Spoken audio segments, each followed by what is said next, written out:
गलत का डेफिनेशन बना लेते हैं। बट और हमें अगर एक्चुअल में सही गलत का पता लगाना है तो हमें भगवत गीता को पढ़ना चाहिए, उसे सुनना चाहिए और उसी को ओबे करना चाहिए, क्योंकि वही हमें सही और गलत और धर्म हमें सिखाते होते हैं। ये सब हमने पिछली क्लास में जाना था। बिल्कुल सही कहा आपने माता जी। और वास्तविकता यही है।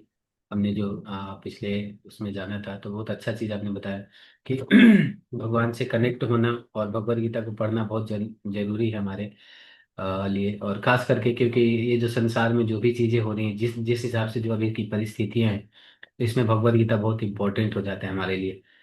तो बहुत अच्छा बताया आपने। ठीक है, तो हम 18th श्लोक से आगे बढ़ते हैं, पढ़ना स्टार्ट करते हैं।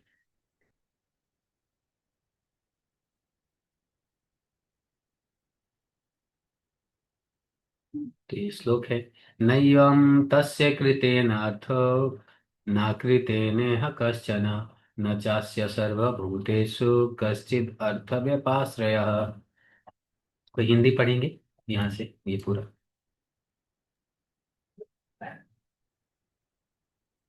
पढ़ो प्रभु जी। हाँ पढ़िए।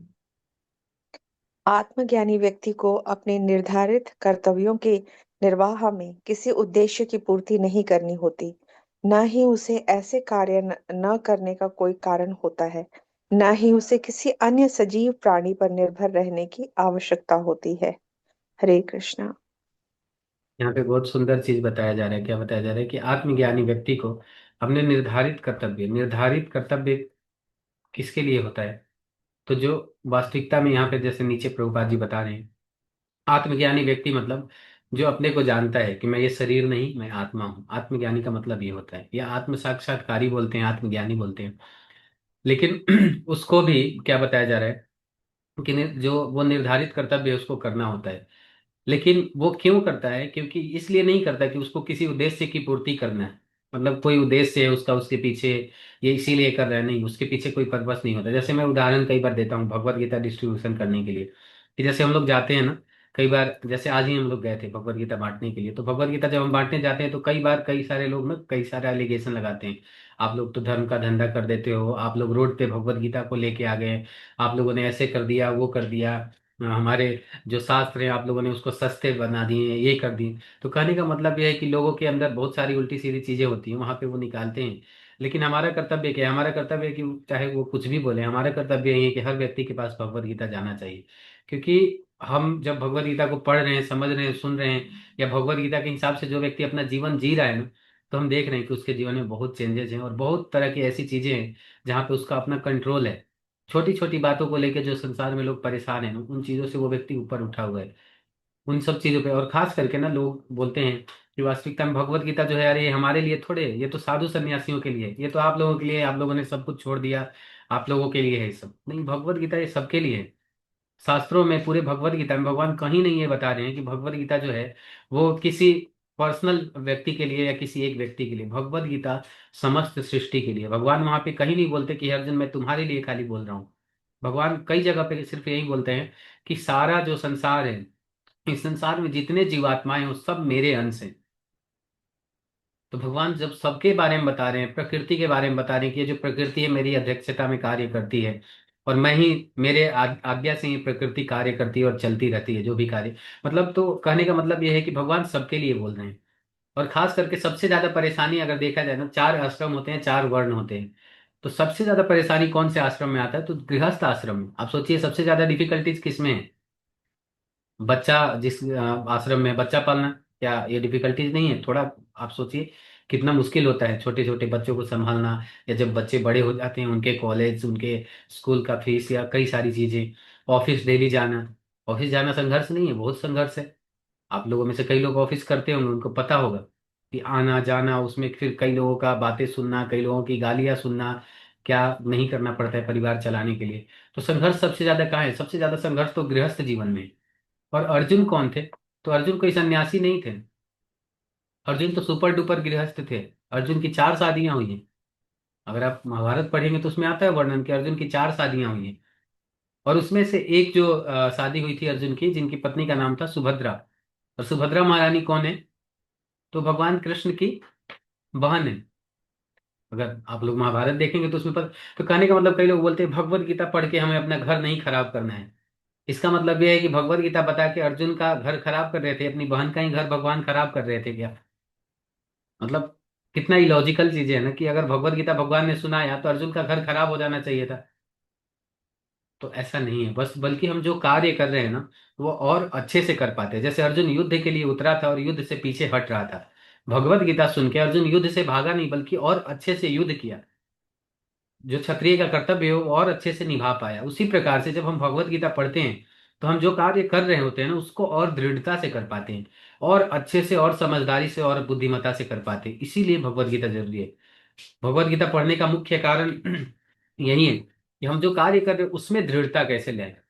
कार्य तो ऐसे भी करना है ना, ऐसा किसी को लगता है कि नहीं बिना कार्य किए जीवन चल जाएगा?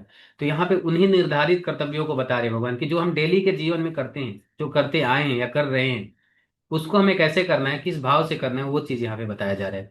तो क्या बता रहे हैं कि जब भगवान मतलब जब कोई व्यक्ति ना आत्मज्ञानी होता जाता है या आत्म साक्षात्कारी हो जाता है, वह कोई भी कार्य अपने सिर्फ उद्देश्य की पूर्ति के लिए नहीं करता।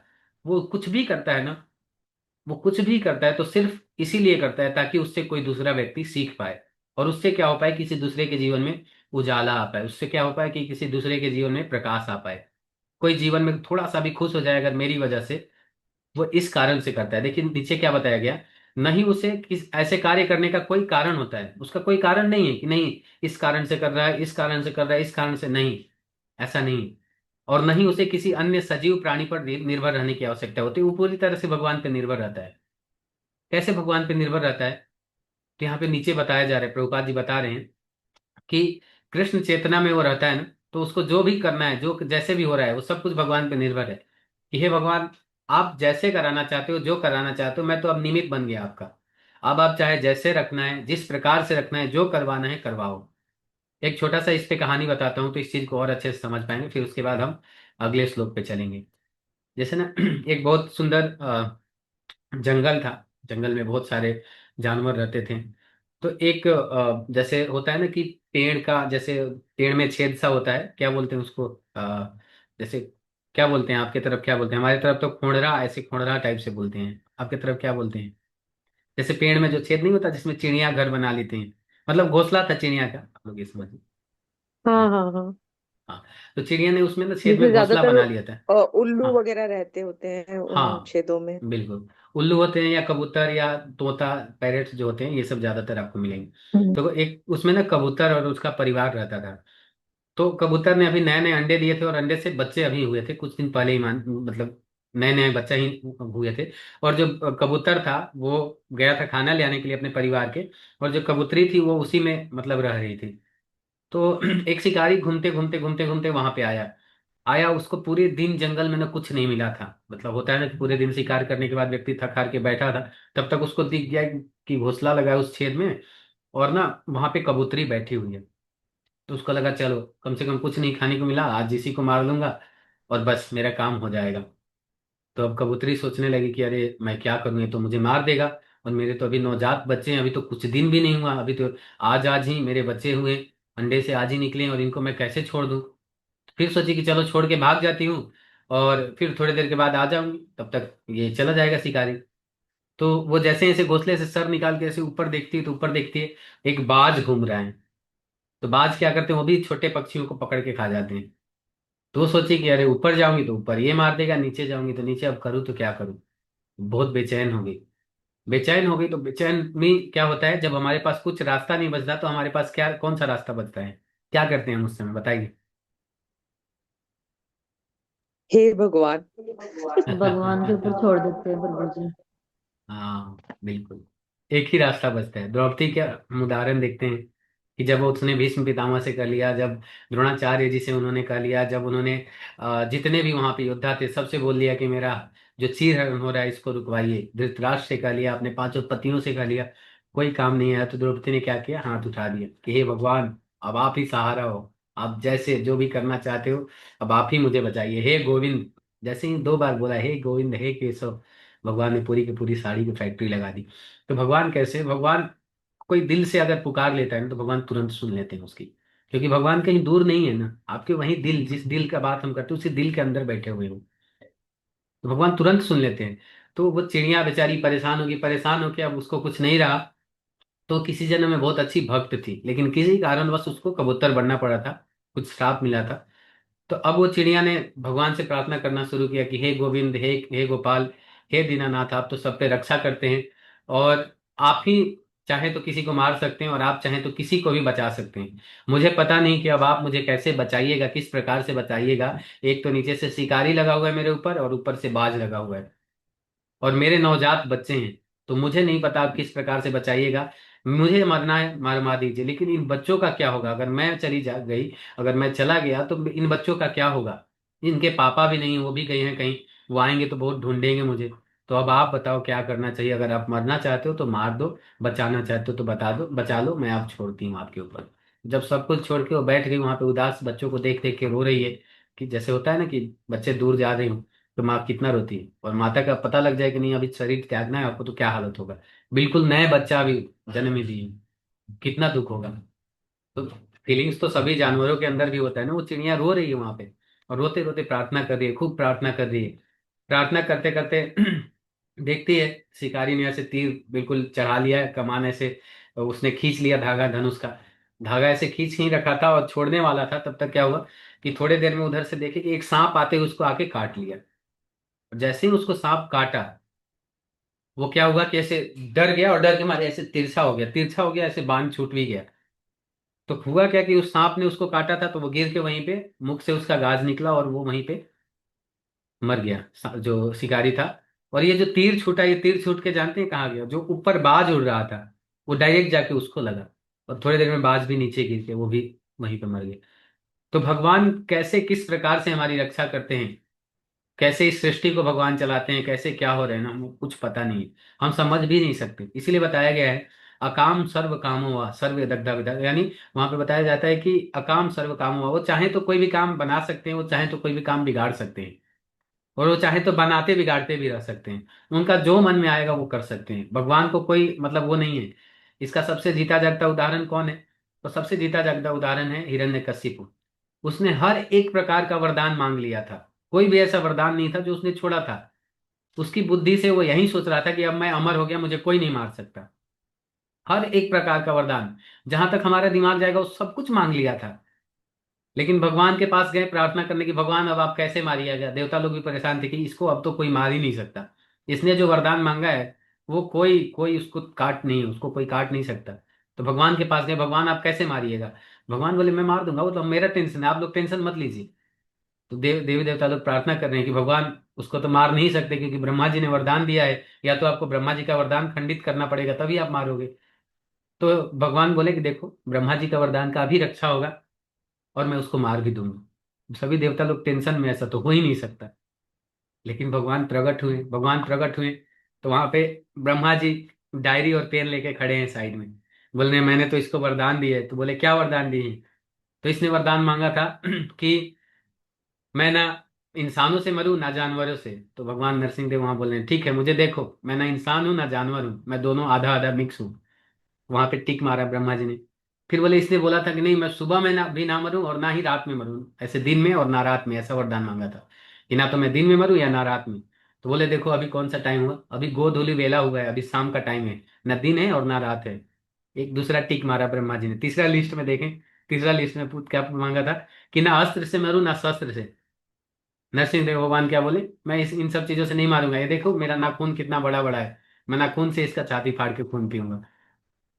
फिर उसके बाद ब्रह्मा जी तीसरा टिक किए, चौथा टिक, फिर बोले कि चौथा इसने और एक कंडीशन रखा है। क्या रखा है? तो मैं ना जमीन पे मारूं ना आकाश में। तो बोले ठीक है, मैं इसको अपने जंघा पे रख के मारूंगा, ना धरती पे मारूंगा ना आकाश में मारूंगा। तो जो भी था ना, सब बोलते गए कि आप टिक मारते जाइए। सब कुछ टिक मार लिए, ब्रह्मा जी बोले कि हाँ अब मार सकते हैं। तो कहने का मतलब है भगवान अगर किसी को मारना चाहे तो कोई किसी में इतनी क्षमता नहीं जो बचा सके। कितने ऐसे उदाहरण हैं। लेकिन अगर कोई व्यक्ति भगवान का शरणागत ले लेता है, तो हमने शास्त्रों में देखा है कि एक भी व्यक्ति ऐसा नहीं है जिसका कोई बाल बांका कर पाया हो। आप पूरा का पूरा शास्त्र उठा के देख लीजिए, कोई भी एक व्यक्ति ऐसा नहीं है जो भगवान के भक्त जो है उनका कोई बाल बांका कर पाया हो। पांचों पांडव को बताया जाता है भगवान ने ऐसे निकाल लिया ना, जैसे कोई क्या कहते हैं कि मगरमच्छ वाले समुद्र से ना कोई मछली ऐसे निकल जाती हो, या बहुत तूफान वाले समुद्र से आराम से नाव कोई निकाल ले जाता हो, वैसे भगवान ने पांचों पांडवों को निकाल लिया। ठीक है, चलिए तो हम आगे वाले श्लोक पे बढ़ते हैं। इसमें क्या बताया गया, तस्माद आसक्त सततम कार्य कर्म समाचर, आसक्तो ही आचरण कर्म परम आपनोति पुरुष। ठीक है, तो कोई हिंदी पढ़ेंगे, कोई हिंदी पढ़ना चाहेंगे तो पढ़िए।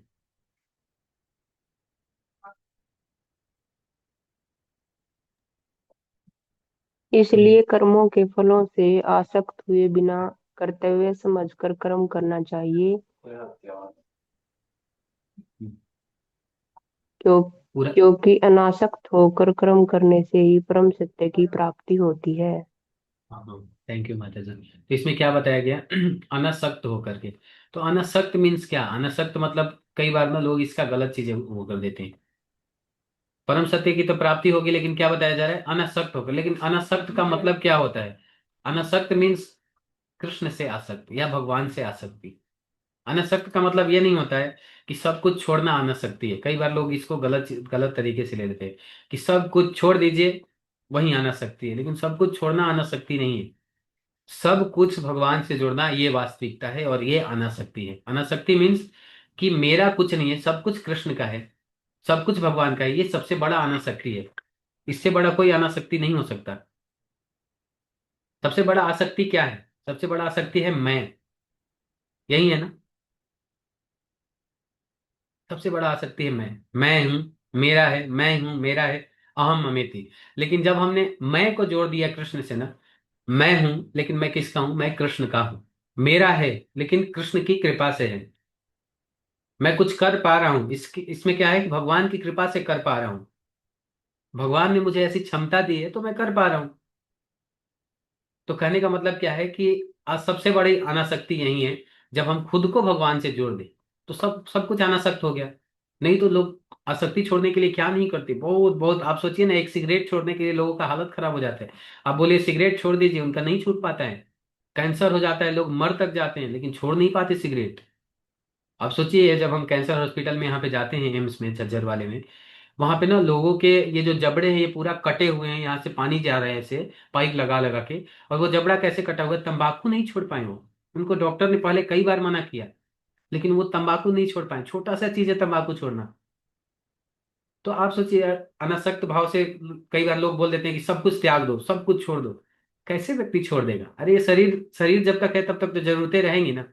खाना तो खाना ही पड़ेगा, पानी तो पीना ही पड़ेगा, सोना पड़ेगा, उठना पड़ेगा, बच्चों का पालन करना पड़ेगा, गृहस्थ जीवन में है, जॉब करना पड़ेगा, अपना जीवन जीना पड़ेगा, ये सब तो करना ही पड़ेगा ना। तो कैसे छोड़ देगा व्यक्ति फिर। तो अनासक्ति का मतलब क्या होता है, मैं वाला जो भाव है इसको छोड़ना, ये वास्तविक अनासक्ति है। यानी मैं को हमने कृष्ण को अर्पित कर दिया। ये जो मैं है ना, सबसे बड़ा आसक्ति है। बाकी सब कुछ छोड़ भी देगा, इस शरीर से आसक्ति कैसे छोड़ेंगे हम। तो इस शरीर से आसक्ति छोड़ने का मतलब कि इसको भी हम समर्पित कर देते हैं किसी को, कि ये तो मेरा है नहीं, ये है कृष्ण का, कृष्ण की प्रॉपर्टी के रूप में मुझे मिला है, तो मुझे इसको संभालना है। और इस प्रॉपर्टी से जुड़े हुए जितने भी जो लोग हैं उनको संभालने का जिम्मेवारी मुझे मिला है। तो मैं जब तक इस शरीर में हूं और इस शरीर से जुड़े हुए जितने भी लोग हैं, तो मेरा प्रयास यही होना चाहिए कि मैं उनके ऊपर भगवान की बातें, भगवान से उनको कनेक्ट कर पाऊं, या उनके ऊपर या उनकी सेवा कर पाऊं। तो ये हमारी आसक्ति होनी चाहिए। ठीक है, तो ये इस श्लोक में बताया गया। तो सबसे बड़ा अनासक्ति मीन्स कृष्ण से आसक्ति। ठीक है, तो हम एक और श्लोक है वो वाला पढ़ लेते हैं, उसी में थोड़ा टाइम लगेगा। श्लोक संख्या 20। कर्मण ही संसिधिम स्थितः जनकादय लोक संग्रहम एवापि संपसन कर तुम रहसी। कोई पढ़ेंगे हिंदी, पढ़िए कोई। जनक जैसे राजाओं ने केवल निर्धारित कर्तव्यों का पालन करके ही पूर्णता प्राप्त की, इसलिए आम जनता को शिक्षित करने के उपदेश से ही आपको अपना कार्य करना चाहिए। हरे कृष्णा।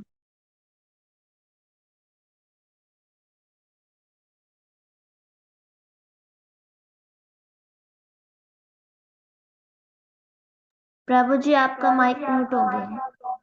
ठीक। तो इसमें क्या बताया जा रहा है कि जनक जैसे महाराज का उदाहरण दिया जा रहा है। क्यों दिया जा रहा है जनक महाराज का? 12 महाजन में से एक महाजन है जनक महाराज। और इसमें इसीलिए उनका उदाहरण दिया जा रहा है। क्या उन्होंने सब कुछ छोड़ दिया था? अगर हम देखें तो उन्होंने कोई राज्य नहीं छोड़ा था। राजा थे वो तो, उनकी पुत्री थी सीता महारानी, तो वो तो राजा थे, उन्होंने तो राज्य छोड़ा नहीं। वो तो राजा वाला सारा काम कर रहे थे। तो फिर कैसे हम मान लें? भगवान एक तरफ बोल रहे हैं आसक्ति भी छोड़ दो, तो क्या इसका मतलब सब सारे काम छोड़ देना चाहिए? नहीं। भगवान इसलिए यहाँ पे जनक महाराज का उदाहरण दे रहे हैं कि लोग इसको गलत तरीके से ना ले लें कि सब कुछ छोड़ दो। देखो जी, गीता में लिखा है सब कुछ छोड़ दो, लाल कपड़ा ले लो, सन्यासी बन जाओ, साधु बन जाओ, तभी तुम जीवन में सुखी रहोगे। नहीं। सब कुछ में रहते हुए बस मैं वाला जो शब्द है ना, मैं, इसको छोड़ना पड़ेगा। तो यहाँ पे यही चीज बताया जा रहा है। जनक महाराज क्या करते थे कि जनक महाराज राजा थे, लेकिन ऋषि की तरह जीवन जीते थे। सीरियल्स में हम देखते हैं ना कि जनक महाराज ऐसे मुकुट पहन के रखते हैं, ये राजाओं वाला कपड़ा पहनते हैं। ऐसा उनके चरित्र में कभी ऐसा वर्णन नहीं आता कि जनक महाराज ऐसे सोने का मुकुट धारण करते थे, सोने के गहने चांदी ये सब पहनते थे। नहीं। हमेशा वो धोती और कुर्ता डाल के रखते थे, धोती और उत्तरी। जैसे इस्कॉन मंदिर में आप लोग आएंगे तो ज्यादातर पुजारी मिलेंगे आपको धोती और उत्तरी डाले हुए, जो पुजारी जी होते हैं उस तरह से वो रहते थे। जमीन पे सोते थे, हमेशा जमीन पे चटाई बिछा के, जमीन पे उस समय कुसा घास की चटाई जो होती है वैसे बिछा के और सोते थे। यानी थे राजा, लेकिन जीवन कौन सा व्यतीत करते थे? ऋषियों वाला। उनके दिमाग में क्या चलते रहता था? ये संपत्ति सारा भगवान का है, ये सारा संपत्ति मेरे प्रजा का है, और ये प्रजा की सेवा में जाना चाहिए। प्रजा सुखी हो इसलिए इस संपत्ति को लगाना चाहिए। इसीलिए वो राज ऋषि बोले जाते थे। तो यहाँ पे बता रहे हैं कि जनक जैसे महाराजा अपने कार्यों के उदाहरण से लोगों को समझाते थे कि देखो कैसे जीवन जीना चाहिए। सिंपल लिविंग हाई थिंकिंग, यानी जीवन हमारा होना चाहिए बिल्कुल सिंपल, लेकिन सोचना कैसे चाहिए? हाई थिंकिंग, बिल्कुल हाई थिंकिंग। मतलब यानी हाई थिंकिंग, सबसे ऊंचा थिंकिंग क्या है? तो भगवान बोले हैं भगवत गीता में कि सबसे ऊपर का जो सोच है वो ये है कि आपका जो बुद्धि है, आपका जो मन है और आपका जो शरीर है, मन मना भव मत भक्तो, मेरे भक्ति में लगा दो। ये सबसे ऊंचा थिंकिंग है। मन मना भव मत भक्तो, मत याजी माम नमस्कुरु, माँ में वैश्य सी सत्यम ते। आप ये समझ लो कि मैं ही परम सत्य हूँ। भगवान यहाँ पे ये बोल रहे हैं। प्रतिज्ञा में प्रियोसी में, भगवत गीता 18.65 में बताते हैं भगवान कि सबसे ऊंचा सोच यही है। सर्वधर्मान परित्यज्य माम एकम शरणं व्रज, कि सभी तरह के अनेक प्रकार के जो हमने मानसिक धर्म बना रखे हैं, ये है वो है, इन सबको त्याग करके मेरी शरण में आओ। त्यागने का मतलब क्या है? मैं का त्याग हमने अपने से जोड़ रखा है। मैं नहीं तो कौन, मैं नहीं तो कौन करेगा, मैं नहीं तो ये, मैं नहीं तो वो, मैं नहीं तो वो, ऐसे ऐसे सोच सोच के। तो वास्तविक सबसे बड़ी शरणागति या सबसे बड़ा ज्ञान क्या है? सबसे बड़ा क्या कहते हैं, अनासक्ति भाव क्या है? यही है कि हम भगवान को अपने आप को समर्पित कर दें कि भगवान, मैं आपकी कृपा से जो भी हम कुछ कर पा रहे हैं तो आपकी कृपा से ही कर पाते हैं, और आपकी कृपा से ही आगे भी हो पाएगा। बिना आपकी कृपा के तो हम लोग बोलते तो है ना, सब लोग बोल देते हैं कि बिना भगवान की मर्जी के एक पत्ता भी नहीं हिलता, लेकिन मानते नहीं है। मानना बहुत कठिन है, बोलना बहुत आसान है। हर व्यक्ति ज्ञान जब देना होता है ना, मान लीजिए किसी के घर का कोई व्यक्ति चला जाता है, तो आप देखो ज्ञान देने वाले लोग, बाप रे, इतना अच्छा अच्छा ज्ञान देंगे, वहां लगेगा पूरा भगवत गीता रट के आया है आज, और बहुत बढ़िया से ज्ञान देंगे। लेकिन जब खुद पे अप्लाई करना होता है तो फिर हम भूल जाते हैं। फिर उस समय काम नहीं आता कि सब तो भगवान की मर्जी से होता है, क्या कर सकते हैं, क्या हो सकता है, भगवान के बिना, मर्जी के बिना तो पत्ता भी नहीं हिलता। उस समय ज्ञान सब खत्म हो जाता है। तो ऐसा ज्ञान हमें नहीं रखना। एक वैसे है ना, आप लोगों ने कथा सुना होगा कि कबूतरों को ना, एक व्यक्ति था वो कबूतर पाल के रखा था, वो सिखा के गया था कि पहेलिया आएगा, दाना डालेगा, जाल बिछाएगा, उस जाल में फंसना नहीं है।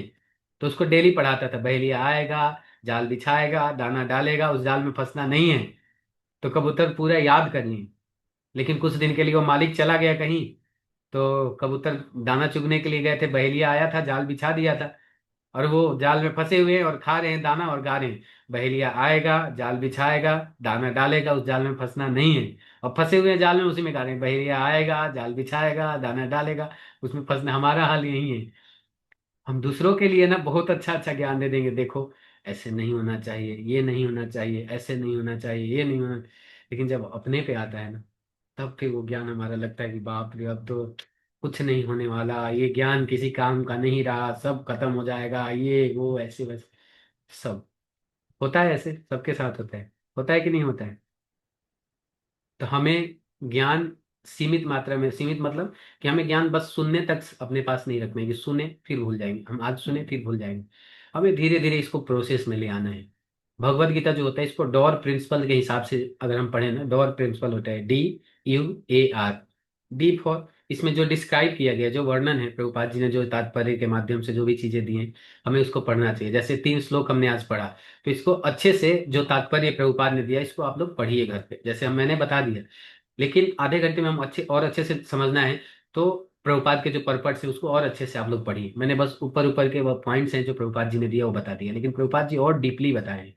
उसके बाद फिर यू होता है कि उसमें से जो भी अंडरस्टैंडिंग्स हैं जो आपके क्लास में आपने सुना ना, हमें बैठ के और अगर नोट्स बना रहे हैं तो बहुत अच्छा है। और फिर उसके बाद क्या करना चाहिए कि थोड़ा सा टाइप अगर आप लोग कर पाए तो टाइप करके हमें क्लास में भेजना चाहिए, जो ग्रुप है हमारा। इसीलिए मैं उसमें बाकी का मैसेज आप लोगों के लिए कुछ फालतू के मैसेजेस नहीं डालता हूँ, सिर्फ क्लास से रिलेटेड मैसेज ही है। तो हम उसमें डाल सकते हैं, टाइप कर सकते हैं, डाल सकते हैं कि हमने आज क्या सुना, क्या अच्छा लगा, यानी जो अंडरस्टैंडिंग्स है हमारी उसको लिख के टाइप करके डालना चाहिए ग्रुप में कि मुझे ये अच्छा लगा। फिर उसके बाद होता है ए फॉर, कि हम इसमें से क्या अप्लाई कर सकते हैं। हमें अच्छा तो लगा ठीक है, लेकिन हम अप्लाई क्या कर सकते हैं। उसमें से कोई एक पॉइंट छोटा सा उठा लिए कि ठीक है, हम आज से प्रयास करेंगे कि हर समय बोलने का कि मैं तो कृष्ण का हूँ, मैं तो कृष्ण का हूँ। इस प्रकार से जब हम बोलेंगे तो जो अनासक्ति भाव है वो अपने आप धीरे धीरे उत्पन्न हो जाएगा। हर प्रकार से जो कुछ भी है सब कुछ हम कृष्ण की सेवा में लगाने हैं। मैं कैसे कृष्ण की सेवा में लगा सकता हूँ, मेरी जो भी परिस्थिति रहे, भगवान हमें अपनी सेवा में लगा के रखना। तो इस प्रकार से कुछ एक लाइन हमें याद रखना है बार बार, या फिर हरे कृष्ण महामंत्र भी बोल सकते हैं, वो भी कृष्ण को याद करना होता है। और फिर उसके बाद फिर तीसरा क्या होता है, चौथा क्या होता है, आर फॉर रियलाइजेशन, कि हम अपना जीवन पहले भी जी रहे थे, अब हमने छोटा सा एक चीज अप्लाई किया था भगवत गीता का अपने जीवन में, उसके बाद हमारे जीवन में क्या प्रभाव पड़ा, उससे हमारा जीवन में उथल पुथल मचा या जीवन आसान हो गया। ये रियलाइजेशन होता है। तो इसको बोलते हैं डॉर प्रिंसिपल, DUAR, डिस्क्राइब, जो प्रभुपाद ने दिया है, डिस्क्रिप्शन दिया है। उसके बाद फिर यू फॉर अंडरस्टैंडिंग्स, तो अंडरस्टैंडिंग्स आप लोग लिख के और जरूर भेजिएगा ग्रुप में कि आप लोगों को क्या समझ में आया 3 श्लोक में से। कोई कहानी अच्छा लगा उसमें से तो वो कहानी, उससे क्या सीख मिला आपको, क्या लगता है, इस प्रकार से आप लोग लिख के भेजेंगे। आप ऐसे करेंगे ना तभी ये याद रख पाएंगे। और फिर पिछले क्लास में, नहीं तो देखिए पीछे मैं पूछता हूँ ना, हम भूल जाते हैं, हमें याद ही नहीं। इसका कारण क्या है, क्योंकि हमारा दिमाग इतना ज्यादा चीजों को ऑब्जर्व नहीं कर सकता कि नहीं हम एक बार में सब कुछ सीख लेंगे, नहीं होगा। लेकिन धीरे धीरे प्रयास तो करना पड़ेगा, प्रयास आप ही लोग कर पाएंगे। मैं बस बता सकता हूँ कि हाँ भगवत गीता को ऐसे पढ़ना है, ये है ऐसे है, लेकिन प्रयास थोड़ा सा आप लोगों को अपनी तरफ से भी करना पड़ेगा। छोटा प्रयास आप करिए, छोटा सा प्रयास हम करेंगे, तभी हम और अच्छे से आगे बढ़ेंगे। ठीक है। ठीक है, तो इससे रिलेटेड कोई प्रश्न है आप लोगों का तो पूछ सकते हैं। प्रभु जी, ये जो हरे कृष्णा महामंत्र है, हम्म। ये भी यज्ञ है क्या? हाँ यस माता जी, भगवत गीता 10वें अध्याय के 25वें श्लोक को आप पढ़िएगा तो उसमें भगवान बताते हैं। भगवत गीता में जब पढ़ेंगे ना तो उसमें भगवान ने बहुत सुंदर तरीके से बताया है कि यज्ञ नाम जप यज्ञ अस्मि, यानी यज्ञों में मैं कौन हूँ, जप यज्ञ हूँ। ये जप कहा जाता है, हरि हरि नाम संकीर्तन। आप पढ़ेंगे श्रीमद् भागवतम तो उसमें भी बताया गया है यज्ञ संकीर्तना प्राय, यानी संकीर्तन यज्ञ, भगवान के नाम का जोर से उच्चारण करना, वो संकीर्तन यज्ञ बोला जाता है। और जब हम माला करते हैं तो इसको बोलते हैं जप यज्ञ। यस, कलयुग का यज्ञ इसी को बोला गया है। ठीक है ना। क्योंकि घर में अब जैसे कई बार हम लोग जाते हैं, एक जगह हम लोग हवन कर रहे थे, सेक्टर 86 में, न्यू DLF टाउन हाइट्स करके है एक सोसाइटी, तो वहां पे हम लोग हवन कर रहे थे ना। तो हुआ क्या कि थोड़ा धुआं हुआ और वो अलार्म बजने लगा, जो नहीं होता फायर अलार्म घरों में लगा, उसको लगा पाला। कि आग आग लग गया है। तो वो वाला हवन में पॉसिबल भी नहीं है, थोड़ा सा हवन करेंगे ऊपर से पानी गिरने लगेगा। तो सबसे अच्छा यज्ञ का मतलब वो दिया है भगवान ने बहुत सुंदर तरीके से।